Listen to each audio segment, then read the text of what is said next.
A ver, creo que ahí está ya. Ok.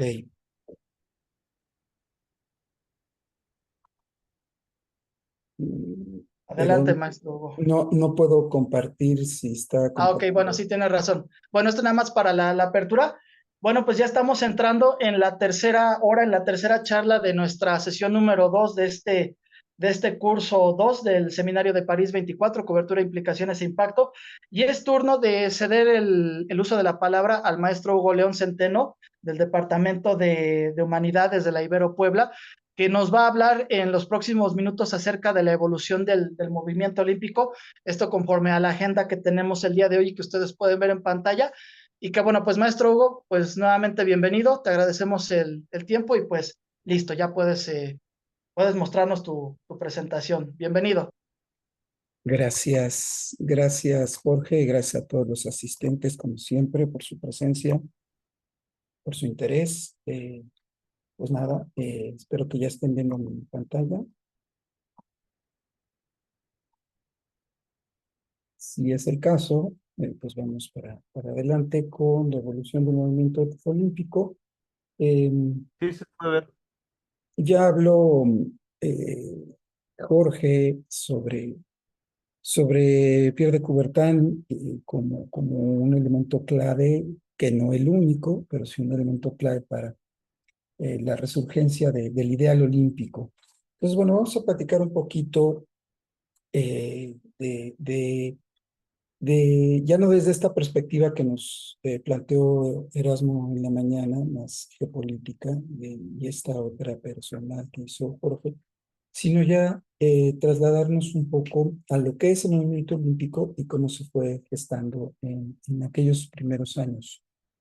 Bueno, para entender el movimiento olímpico necesitamos identificar a sus constituyentes, es decir, los elementos que conforman lo que en general se conoce como el movimiento olímpico. El propio COI distingue a estos tres elementos que iremos desglosando en los siguientes minutos.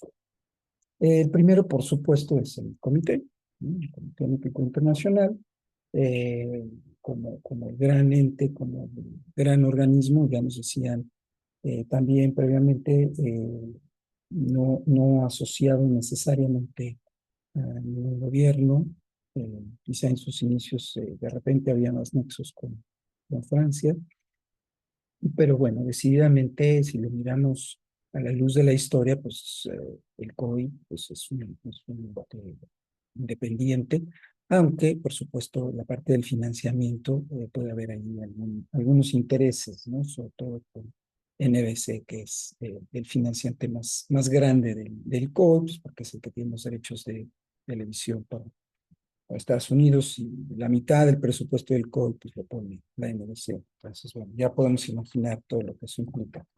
Pero en fin, entonces, el COI, fundado en 1894, con esa primera asamblea, con ese primer congreso olímpico que se dio en París, decía Erasmo, la Sorbona, donde de una manera un poco, diríamos, prueba-error, pues, de Coubertin empezó a mandar cartas, empezó a invitar a atletas, a gente con liderazgo dentro de la sociedad francesa, eh, las incipientes asociaciones deportivas, para empezar a hacer estos acuerdos que eh, desembocaron en los Juegos de 1900 como primer acuerdo. Ya después, como platicaron, pues Grecia intervino y se les asignaron esos primeros Juegos. Por esta cuestión de neutralidad que también ya se mencionó previamente, la sede del COI no está en París, está en Lausana. Tuvo que ver mucho, por supuesto, con la guerra, con la Primera Guerra Mundial. Ahorita vamos a ver más adelante uno de los congresos del COI fue en Lausana en 1913, ya muy cerca de la Primera Guerra Mundial, y viendo que este conflicto pues, sobrevenía, finalmente la sede se estableció allí hasta la fecha. Bueno, Una parte importante del comité son los miembros. Actualmente son 105 miembros. La regla dice que no puede haber más de 3 de cada país para evitar en el papel al menos de que haya demasiada influencia de un país, cosa que no pasaba al inicio, por ejemplo, que pues, los franceses predominaban. Entonces, bueno, de esos 105 miembros hay unos muy antiguos, ¿no? Que llevan desde los 80 prácticamente. Si vemos, por ejemplo, en la página del COI, bueno, una muy célebre es Anita de France, por supuesto, que es una de las miembros, de los miembros del comité con más años. El propio príncipe Alberto de Mónaco es también de los 80 miembro del comité. Y bueno, digamos como un organismo de mucho peso, porque finalmente muchas de las cuestiones que tienen que ver con el olimpismo se deciden en las asambleas, en los congresos tiene el COI, que pues, de entrada coinciden todos con los ciclos olímpicos, ¿no? Tanto de verano como de invierno, y se hacen algunas otras, sobre todo cuando hay que hacer asignaciones de sedes, ¿no? Dentro de estos miembros hay una junta o un board ejecutivo, que son 15 miembros, que es el presidente del Comité Olímpico, 4 vicepresidentes, y 10 vocales, 10 miembros de esa junta, que son los que hacen ya la organización, digamos, de facto del comité, son los que están en Lausana. Los otros miembros, pues evidentemente están cada uno en su país y acuden a las asambleas a discutir, a votar, etcétera, etcétera. Los miembros del comité ejecutivo, bueno, son electos por 4 años, salvo el presidente, o bueno, ahí hay mecanismos, digamos, de reelección, de permanencia, ¿no? Es de llamar la atención justo esto que pongo acá, ¿no? Los 9 presidentes que ha tenido el COI en su historia, es decir, desde su creación en el siglo XIX, en 1894, solo ha habido 9 presidentes. Al principio, como comentó Erasmo, se rotaban más porque, bueno, estaba asociado a la presidencia del comité, a la presidencia del comité organizador de determinados Juegos Olímpicos. Esto ya, desde luego, ya tiene mucho que sucede. Evidentemente, un presidente de un comité organizador, pues es una personalidad que tiene peso por esa experiencia, por todo lo que recae. Vaya, la fecha, por ejemplo, nuestro caso de México, la herencia y el legado de Pedro Ramírez Vázquez, pues sigue presente, ¿no? Valga sea, dicho sea de paso, les comparto que en Facebook hay un grupo que se llama así, México 68. Bueno, estamos, hay varios que nos interesa el olimpismo, y uno de los más activos es el hijo de Ramírez Vázquez. Y bueno, se hacen discusiones sobre el legado de México 68, desde la parte gráfica, obviamente, arquitectónica, urbanística, de organización y demás, ¿no? Entonces, los presidentes de los comités organizadores no necesariamente son miembros del COI, no necesariamente son miembros de la Junta Ejecutiva, son personas que están en la sede y son, con frecuencia se vuelven después miembros del comité, pero son personas que necesitan un talante ejecutivo porque hay que resolver un montón de cosas, ¿no? Ya algún día, cuando tengamos más tiempo, les contaré la anécdota de cómo se repartieron los boletos de los Juegos Olímpicos de México, quién hizo esta distribución de las series, ¿no? Es una anécdota contada por él mismo, por supuesto. Yo la escuché de su propia boca en una conferencia hace muchos años. Bueno, pero el asunto con los presidentes, y me parece que es algo relevante e interesante, es que sí se han mantenido en el cargo. Podemos pensar así tan sencillo como que desde 1952 solo ha habido 5 presidentes del COI, ¿no?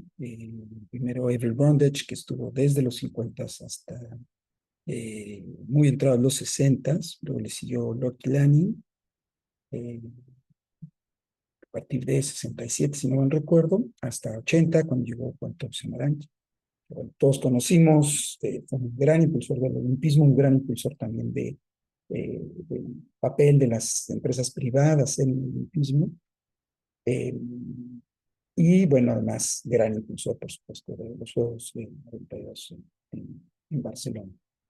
Y bueno, después de Samaranch, que ya duró hasta los albores del 21, luego Jacques Robert, y después ahora Thomas Bach, 5, desde 1952. Si nos habla de permanencia, se preguntaban en la mañana los Mogonoso a pie a que sí, digamos, el movimiento y el trabajo puede ser continuo, puede ser eh, prolongado, pero a veces también da pie a otras cuestiones que tienen que ver con el manejo del poder, ¿no?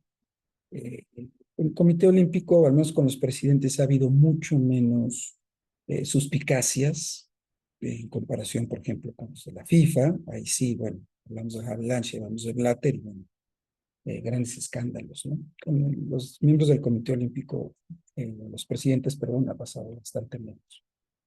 Bueno, y en el otra rama del propio comité, además de los miembros asociados y del board, están las comisiones, ¿no? La comisión de ética, la comisión de sustentabilidad, la comisión de equidad. Hay una comisión ahora, ya por ahí en otra sesión lo platicaban, sobre eSports, la comisión que revisan los cuadernos de cargos, que visitan las sedes, etcétera, ¿no? Hay como 20 y tantos. Bueno, hay una comisión de atletas, una comisión de jueces, una comisión de antidoping, etcétera, ¿no? Finalmente ya son organismos como parte de los miembros que se eligen para hacer discusiones quizá un poco más técnicas, dependiendo del rubro de la comisión. Bueno, esta es una de las patas, una de las tres que constituyen el movimiento olímpico. La segunda son las federaciones internacionales, ¿no? Todos, bueno, evidentemente la más grande y la más famosa es la FIFA, pero bueno, está la FINA, está la FIBA, está, bueno, ahí les puse los logos de algunas, ¿no? Las que cupieron, pero está la Federación Ecuestre, las de bobsleigh skeleton, triatlón, por supuesto la Unión Ciclística Internacional, etcétera, etcétera, ¿no? Es un requisito, ¿no? Que cualquier deporte olímpico que aspire o cualquier deporte que aspire a tener reconocimiento, pues tiene que tener deporte federado, tiene que tener, por supuesto, organización, ¿no? Las federaciones pues se encargan de regir un deporte desde la parte reglamentaria, por supuesto, hasta la parte de las actualizaciones de los propios reglamentos, hasta hacer esta visoría de ligas de desarrollo del deporte, las relaciones con anunciantes, etcétera, etcétera, ¿no? Son organismos que rigen a cada uno de los deportes. Bueno, hay un montón, pero bueno, su labor fundamental es eso, la parte reglamentaria y la parte de organización de campeonatos mundiales, que no tienen que ver con Juegos Olímpicos, en gran medida son clasificatorios, eso sí, ¿no? Entonces, bueno, tenemos, por supuesto, el Mundial de Fútbol, insisto, es famoso, pero también está el Clásico Mundial de Béisbol, está todas las mundiales de la FINA, de natación, y demás, ¿no? Todo eso tiene que estar regido por las federaciones internacionales, que a su vez, usualmente, son paraguas de sus correspondientes capítulos o secciones en cada uno de los países, para cada uno de los deportes, ¿no? Y bueno, ahí mi caso tiene que nos metamos a discutir lo que sucede con algunas federaciones nacionales, en particular en nuestro país, porque bueno, los jaloneos son de miedo, ¿ok? Bueno, el tercer constituyente, la tercera pata del movimiento olímpico son los comités olímpicos nacionales. El número actual, al menos el que está, 206, ¿sí? Y bueno, son los comités que dependen directamente del COI, están agrupados, además de ser parte del Comité Olímpico Internacional, están agrupados en la ANOC, que es la Asociación Nacional de Comités Olímpicos. Es decir, más allá del COI, bueno, el propio comité ya como instancia también tiene este organismo. Y además por ahí les puse el logo, pues, del que más conocemos nosotros, que es la ODEPA, ¿no? La Organización Deportiva Panamericana. Muchos años tuvimos la presidencia con Vázquez Raña de la ODEPA. Bueno, eso nos daba cierto peso que nos pueda caer bien a la elección de Vázquez Raña, por su entramado empresarial y demás. Pero bueno, tenía peso ahí, tenía voz. México tenía voz en la ODEPA, ¿no? Ahí lo dejo, ¿no? Pero bueno, finalmente, que pudiéramos tener ciertas posibilidades de organización, de competencia, cierto peso en las organizaciones, pues sí, en gran medida dependió, sobre todo en una época en nuestro país, de ese tipo de liderazgos, ¿no? En el caso del Olímpico, pues de Vázquez Raña; en el caso de la FIFA, pues de Cañero, ¿no? Guillermo Cañero, que también México tuvo peso en la FIFA con CACAF, cuando estaba Soria Terrazas, y en la FIFA cuando estaba Cañero. En fin, bueno, Comités Olímpicos Nacionales 206. Fíjense, les pongo aquí el nombre de los países porque finalmente también es un factor de convalidación de los estados, ¿no? Es decir, oye, yo ya soy miembro eh, del COI.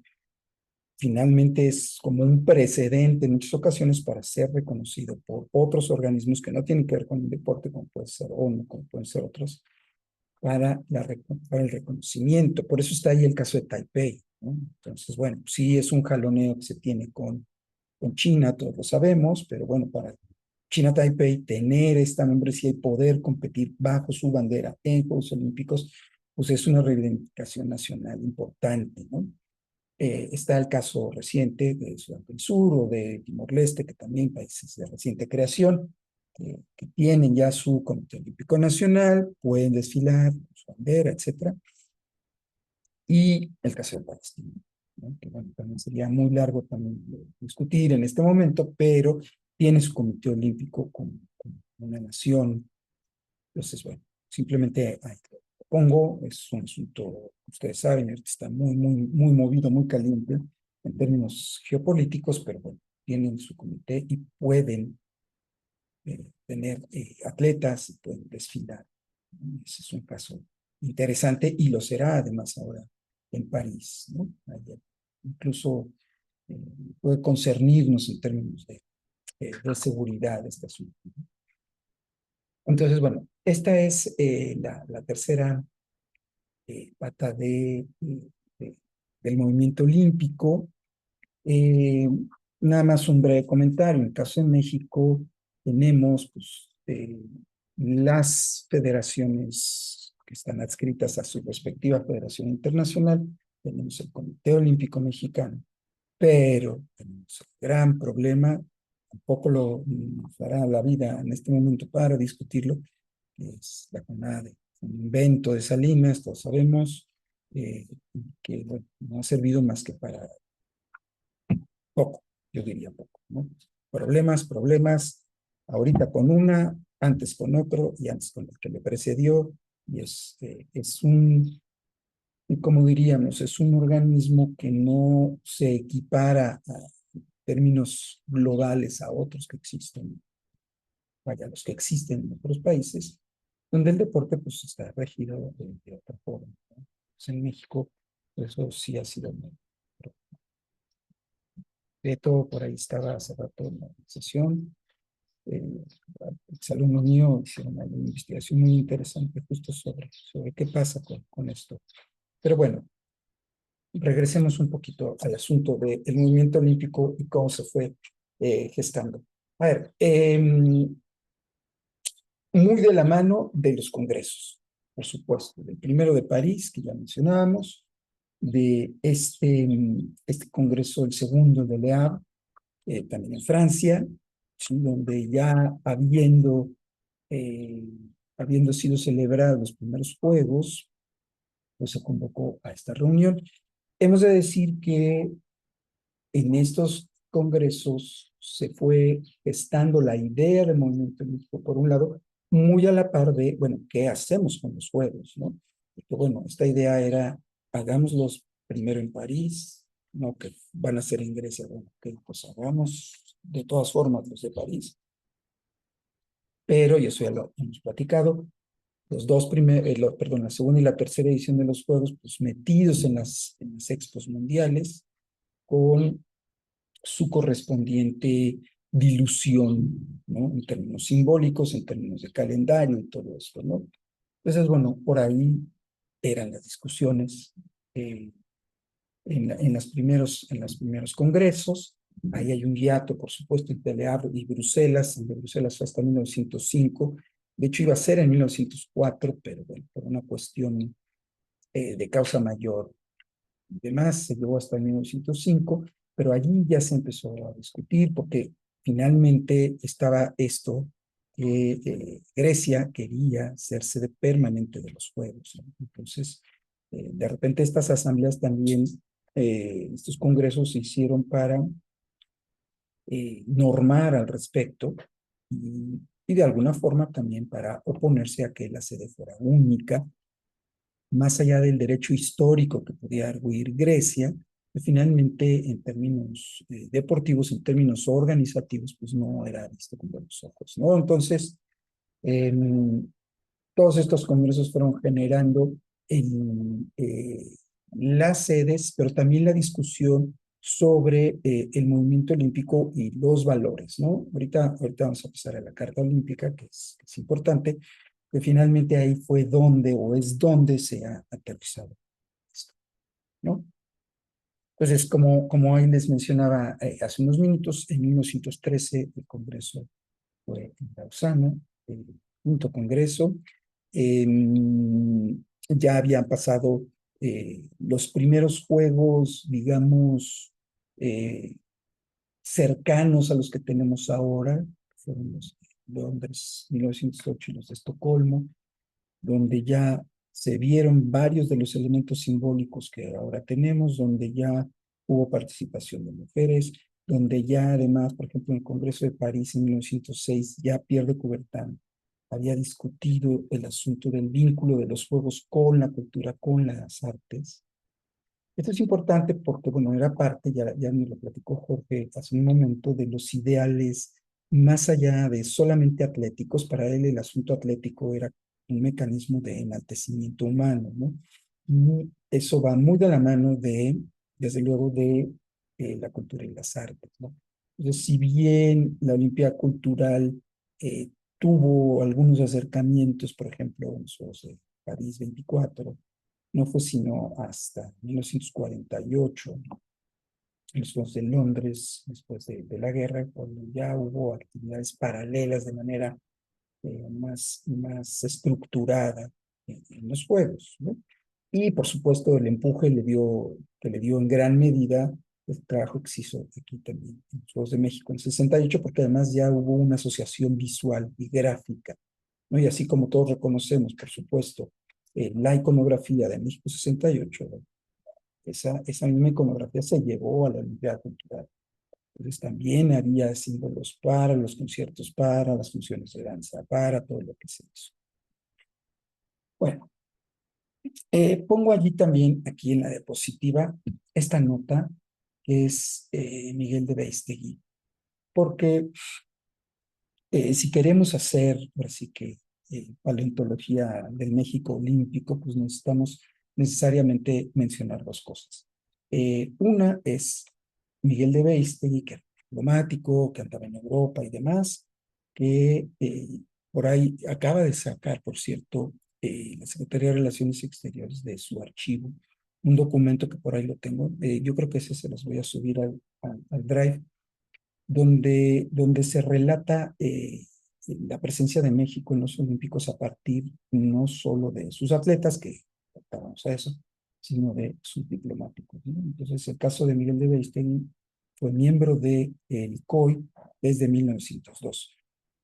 Si nos vamos a las fechas, pues en realidad la primera delegación olímpica mexicana fue hasta 1924. Claro, aquí andábamos peleándonos con Don Porfirio, con etcétera, la revolución y demás. Entonces no había forma de que fuéramos a Estocolmo, que fueron los Juegos eh, del 12, y tampoco se pudo ir a Amberes, sino fue hasta París. Sin embargo, sí hubo presencia de mexicanos en Juegos Olímpicos, incluso antes de Miguel de Beistegui, que es aparte de los atletas, con esta famosa medalla que se obtuvo en el polo en los Juegos de 1900. Es la primera medalla que ganó México en los Juegos Olímpicos. Claro, el asunto era que era un equipo, eran tres mexicanos y un estadounidense, y todo digamos, cuestión específica que presentaron esos juegos asociados a los Juegos Mundiales. Pero bueno, ahí está el caso de los Congresos Olímpicos, que fueron, insisto, muy importante por las discusiones de qué sí y qué no era el olimpismo, a qué iba a estar asociado y a qué no. Y eso dio pie justamente a la Carta Olímpica. Apareció como tal esta imagen en 1908, cuando los Juegos de Londres, los primeros Juegos de Londres, y donde se aterrizan los valores del olimpismo. No solo los valores abstractos, ¿no? Estos que hemos mencionado, que de repente parecen a veces muy aspiracionales o muy idílicos, sino también a la propia organización del COI, a la propia relación que se tiene en términos de políticas con medios de comunicación, con derechos de televisión, con patrocinadores, con atletas, con jueces, con federaciones, eh, etcétera, etcétera, etcétera. Está ahí en el sitio del COI, la Carta Olímpica, la actual, pues la que rige el comité actualmente, y desde luego está esta parte del núcleo ideológico, como cualquier organismo que necesite su núcleo ideológico, misión y demás, filosofía, pues ahí está en la Carta Olímpica, que data pues ya de más de un siglo. Es importante esto porque finalmente pues es la Constitución, es decir, es el libro, el documento no solo fundacional, sino el documento operativo donde se ponen las reglas del juego, ¿sí? Habrá mucho que discutir al respecto, por supuesto, pero bueno, el movimiento olímpico no se entiende, al menos en estos albores de términos históricos, sin los congresos, sin la Carta Olímpica. Después vino todo esto que también nos comentó Erasmo por la mañana, de la geopolítica, sobre todo las guerras y sobre todo la emergencia de partido nazi para los Juegos del 36, ambos los inviernos los verano. O nos acordamos siempre de los de Berlín, pero nadie se acuerda de los de invierno de Garmisch-Partenkirchen, que también fueron en Alemania. Y bueno, es un periodo durísimo para los olímpicos, estaban a punto de desaparecer, primera década del siglo XX, después hubo un par de ediciones exitosas, luego vino la guerra, y no fue sino hasta el periodo de entreguerra donde hubo esta consolidación que permitió que hubo otra guerra, ya la secuencia pudiera seguir, y de 1948 a la fecha, ahí el gran protagonista, por supuesto, de atletas y propio comité, ha sido la difusión que le han dado los medios de comunicación. Ya lo vimos en nuestra sesión cuando platicábamos de Olimpia, ¿no? Con el cine. Disculpa. Y después, por supuesto, la presencia y la participación de prensa escrita, radio y, por supuesto, la televisión y plataformas sucedáneas, ¿no? Que es el otro gran protagonista, yo diría, del movimiento olímpico. El propio comité lo ha reconocido y en los últimos años ha gestionado todo esto con el canal olímpico que se tiene ahí y que, bueno, también ha servido en gran medida para consolidar la marca, ¿no? Ya nos decía en algunas de las sesiones, pues que es los Juegos Olímpicos es la marca, es una de las marcas que está en el top 3 de reconocimiento mundial, ¿no? Pues bueno, esto no es gratuito, evidentemente tiene que ver el evento, sí, lo veremos en estas semanas, pero también tiene que ver la difusión que se hace de él. O sea, al final del día, yo cerraría con esto, Olimpia como movimiento, como concepto, como idea y como lugar implica cima, implica una cumbre, una conquista. Entonces, ser olímpico, llámese ser atleta olímpico, ser juez olímpico, ser organizador de Juegos Olímpicos, ser ciudad olímpica, ser periodista olímpico, es una meta para muchísimas personas. Eso es fundamental. Es como llegar al Monte Olimpo de tu profesión. Eso no se puede soslayar y me parece que es una de las bases del movimiento olímpico. Ahí lo dejo, lo dejo para que podamos discutir lo que gusten en estos minutos y les agradezco mucho, por supuesto. Ya discutiremos más sobre ediciones posteriores de los juegos. Sí, muchas Muchas gracias, gracias. Hugo. Pues yo un par de cosas. Primero, creo que sí hay que dedicarle mucha atención a la Carta Olímpica, ¿no? Porque pues ahí está encerrado todo a nivel discursivo, los implícitos ideológicos, políticos, también culturales, filosóficos, ¿no? Del movimiento olímpico. Y bueno, aquí sería bueno pues recordar un poco lo que nos dijo Rafael desde su postura filosófica, ¿no? Rafael Mendoza, él planteaba que eh, el atleta olímpico de la antigüedad, pues no tiene nada que ver nada con el movimiento olímpico, ¿no? En su posición, ¿no? Porque el movimiento olímpico es producto de una serie de fuerzas políticas, de intereses particulares vinculados con países como Francia, Inglaterra, Alemania, Estados Unidos, su visión del cuerpo, ¿no? Su idea de la educación, de la pedagogía, pero también está este otro punto que acabas de decir, que es quizá de los más valiosos de la propuesta del movimiento olímpico, y es el tema de la universalidad, ¿no?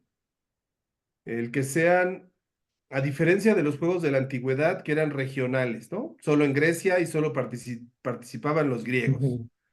Los bárbaros, los salvajes, los extranjeros no tenían lugar en las competencias de la antigüedad, ¿no? Y esa es una de las grandes diferencias del movimiento olímpico moderno, de los Juegos Olímpicos modernos, ¿no? La universalidad. Y lo que Logró acabas de algo, decir, el estatus que tiene ser olímpico, ¿no? Ser olímpico en cualquier aspecto. Yo incluso claro. agregaría hasta ser aficionado, ¿no? Los que van a los Juegos Ah, Olímpicos, claro, sí, sí, sí, aficionados como constructores, ¿no? Vamos a claro. tener un par de colegas que van a ir ahora a París. Lástima que ellos se van después de que terminemos nuestra última sesión, pero a ver si los alcanzamos a que se conecten antes de irse a París a los Juegos. Y yo creo que se van con esa emoción, ¿no? De ser olímpicos, de tener la experiencia del olimpismo. Pues déjame te digo, nuestra oportunidad, al menos para quienes vivimos en México, son los siguientes. O sea, a Los Los Ángeles. Ángeles, ahí hay que ir, sí. O sea, porque si te pones a ver, bueno, la mayoría son Europa, Asia, los del 32 en Australia, lo que quieras. Lo más cerca que vamos a tener, no debemos esperar ni con mucho a que Guadalajara sea sede, yo no creo que eso suceda. Hay que volar a Tijuana, nos cruzamos por el puentecito y es Sí, donde habiendo tantas podemos, conexiones con Los claro, Ángeles, está fácil ir a claro, Los claro, Ángeles. claro.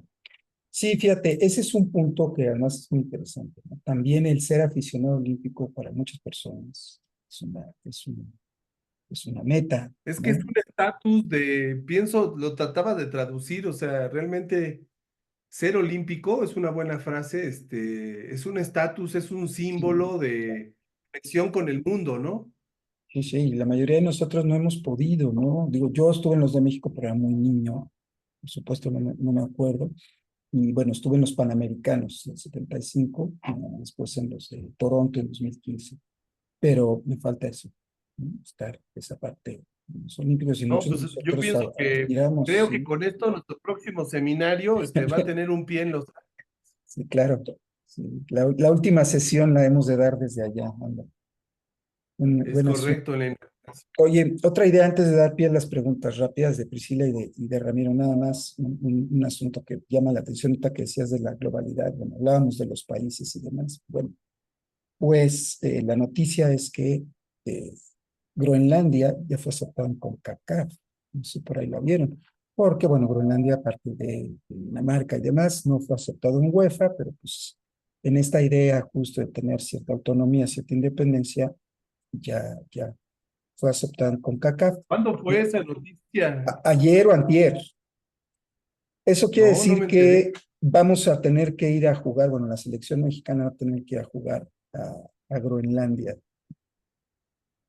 Ahí Qué está el cosa tan exótica, ¿no? Imagínate, un partido te puede tocar en, no sé, en Granada o en Santa Lucía, en menos Caribe, y después tienes que ir a jugar ahí a Nuuk, a la capital de Groenlandia. Sí, Interesante.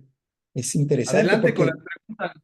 Escuchamos. bueno, sí, un país más de América del Norte, ¿cierto? A ver, Priscila, por favor, y luego vamos con Ramiro. Sí, yo quería más información sobre el, el COI, sobre lo que ha determinado con Rusia y Bielorrusia para esta edición, porque se dijeron muchas cosas. Supuestamente el COI los prohibió que fueran a las Olimpiadas, pero hay quienes pedían que vayan los atletas sin bandera, Ujú. y que no tuvieran relación alguna con Putin o con el ejército, pero solo querían que vayan los atletas individuales Los y no los equipos. atletas en equipo, sí. Sí, Porque todavía se dice mucho, algunos dicen que van, otros dicen que no van. Quería saber si ustedes tienen más información acerca de ese tema también, porque es importante. la decisión salió hoy hace unas horas, fíjate, ya se dio el estatus de atletas neutrales a como 25 atletas, 14, 15 rusos y los demás bielorrusios. ¿Qué significa? Bueno, que van a poder competir a título individual bajo la bandera olímpica, pero sí podrán ir, no equipos, atletas individuales. Hoy fue la decisión, ya digamos oficial, por ahí ya está en las agencias y demás. Eso quiere decir que, Ah, bueno, tendremos sí atletas que, bueno, en efecto, está la discusión de que ellos no tienen necesariamente la culpa de las decisiones de sus regímenes, es por que es un verdad, lado. no tienen la culpa, sí. Sí, y hay atletas, mira, pensemos, ¿no? El caso más evidente, al menos desde mi óptica, son las y los tenistas, ¿no? Muchos de ellos tienen la nacionalidad rusa, pero son hechos, usan el circuito, muchos viven en Florida y en la academia de Nico Lettieri se hicieron tenistas, tienen la nacionalidad, ¿no? Entonces, es lo único que tienen, digamos, de rusos, ¿no? Entonces, eh, entonces mira, yo creo que es una decisión que se veía venir y que me parece que es así un poco eh, la salida más diplomática del asunto, ¿no? Yo creo. Pero sí, ya está Bueno, confirmado. muchas gracias. Seguramente el Ah, número listo, no podría lo había crecer, visto hoy. el número Sí, podría crecer, el número de solicitudes podría crecer de aquí a los Juegos, ya que se abrió esa puerta. Claro, los atletas pues tienen que demostrar justo eso, ¿no? Que no hay ningún vínculo con el jerarca ruso y demás. A ver, vamos con Ramiro. Gracias, Hugo. Buenas tardes a todos. Preguntarte, ahora que hablabas de los valores del olimpismo y me mencionaste el Nos cortó un poquito, no sé si fue solo a mí. 68, sí, a raíz del 68, que está muy evidente de este mega evento, el legado, ahí está mejor. Sí, ahí, Sí, ya. preguntarte del 68, sí, ¿qué legado detectas tú en cuanto a valores del olimpismo que dejó el 68 en el deporte en México, en las diferentes federaciones, sí, o sea, más allá del legado de los estadios, de la infraestructura, ¿qué consideras tú que quedó como valores de 68 hacia adelante en los deportistas y los encargados del deporte en México? Poquísimo, así, en pocas palabras. O sea, el legado fuerte de México fue la organización, el legado gráfico, el libro, la exposición, que yo ahí tengo el libro de México 68. El legado de las instalaciones es muy bueno, es de las ciudades que mejor pudo conservar las instalaciones, cuando muchas son inviables en términos de conexión unas con otras, ¿no? Pero eso tiene que ver más con la Ciudad de México. En términos organizativos, alcanzó esa ola, sí, para México 70, México 71. Por ahí ya salió la película, por ahí se las recomiendo, la del Mundial Femenil de México 71, la produjo Serena Williams. Por ahí me está llegando por ahí el anuncio. Se puede ver y pagar en un sitio, se los voy a conseguir, de ese Mundial, el de la Peque Rubio y todas esas, ¿no? Así se llama, así, 71. Y ese legado pues siguió todavía para Juegos Panamericanos 75, Universiada 79, de rebote, pero México 86. Bueno, México 83, Mundial Juvenil, México 86, Mundial. Hasta ahí, ¿no? En términos de organización y demás. Se adquirió un know-how de cómo organizar macroeventos y sobre todo se quitó esta idea de que México era un país bananero y de que no podía organizar y que la altura iba a hacer que los atletas cayeran como moscas, ¿no? Eso sí fue muy claro, ¿no? Sobre todo con los récords, ¿no? Con los récords, el de Beamon nos ayudó muchísimo, el récord de Beamon, porque además prácticamente duró 30 años, ¿no? El récord de Beamon. Y fueron unos juegos, ya sabes, muy cálidos, caso de Verachaslavska, todo esto, ¿no? El caso de Aquari, bueno, por ahí, si no saben la de, ya la contaremos cuando lleguemos, ¿no? Stephen Aquari. En fin, yo creo que hubo un legado muy interesante en términos de la memoria que se prevalece, en términos de que esa ola de organización que nos llegó más o menos hasta México 86, después de eso ya nos ha sido muy difícil. México entró en una crisis económica durísima. En términos, por ejemplo, de los deportes más grandes, pues el caso de los cachinos nos pegó tremendamente, etcétera. Y además, esa generación de grandes directivos, con toda la cola que tenían, que se les pudiera pisar, la perdimos. Se perdió. No hay un presidente del COM, no hay un presidente de ODEPA, no hay un vicepresidente de FIFA. Perdimos, vaya, con CACAF perdimos la presidencia. Joaquín Soria Terraza será lo que me digan, pero pues ahí no estuvo siempre, ¿no? Como país. Sí. Se perdió. Y en términos atléticos, pues, ¿qué te digo? O sea, todas estas broncas con CONADE, ¿verdad? ¿Qué decir, no? Todo ese asunto de cómo formamos atletas olímpicos, vaya, no hemos encontrado la llave, ¿no? Al contrario de otros países, España estaba peor que nosotros en el franquismo. Y cuando dijeron, vamos a hacer los Juegos de Barcelona, se pusieron a trabajar, abrieron el Centro de Alto Rendimiento de San Cugat, tuvieron cuántas medallas, y vean, nada más comparen el éxito del deporte español en los últimos 30 años a México, que estábamos igual, ¿no? Y es el mismo caso con Corea, y es el mismo caso con Gran Bretaña, y es el mismo caso con Australia, países que aprovecharon la inercia olímpica para volverse potencias atléticas. Brasil incluso, se le acabó la lana a Brasil, pero también no lo hemos hecho. ¿Por qué? Pues porque aquí los factores políticos en federaciones y todo este tipo de situaciones que todos conocemos nos han detenido. O sea, vamos a Juegos Olímpicos o hemos ido a ediciones y nos llevamos 1, 2 medallas. Ahí de rebote por esfuerzos individuales, ¿no? Atletas lo hacen individualmente. No hay un sistema. Punto. Entonces, no. La respuesta es esa, desafortunadamente. Las medallas, para tener medallas, eso cuesta. Cuesta en términos financieros, pero también cuesta en términos organizativos, términos de políticas públicas de deporte, de formación de atletas.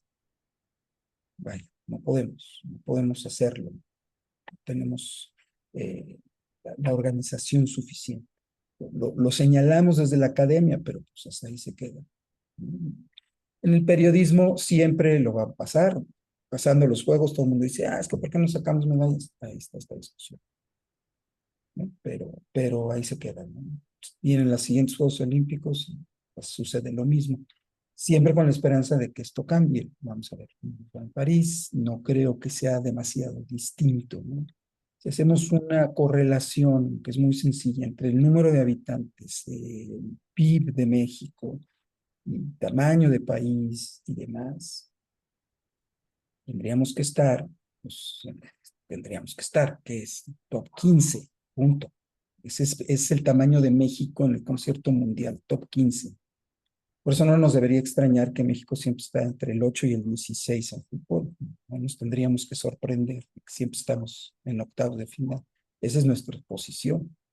También tendría que ser en términos olímpicos. Y hay Juegos Olímpicos que estamos en lugar 30, en lugar 50, en lugar 70. Ahí está el resultado. Tendríamos que estar top 15. Para ser top 15 nos tendríamos que llevar 2, 3 de oro, algunas de plata, bronce, y sumar 10, 12 medallas por ediciones. Eso no pasa. Entonces, ahí está. Una gran discusión, Ramiro, por supuesto, y seguramente la retomaremos ya cuando hablemos de ediciones más cercanas, más recientes. Pero, bueno, muchas Gracias. gracias a todos. Además, yo debo acudir a otro compromiso, pero los dejo en muy buenas manos Adelante, Hugo, muchas gracias. Con esto porque está el cerramos esta Samuel. sesión, esta tercera Gracias. exposición. Vamos a parar la grabación. Gracias, Hugo. Si les parece, tomamos 5 minutitos y yo solo tengo 20 minutos, ¿vale?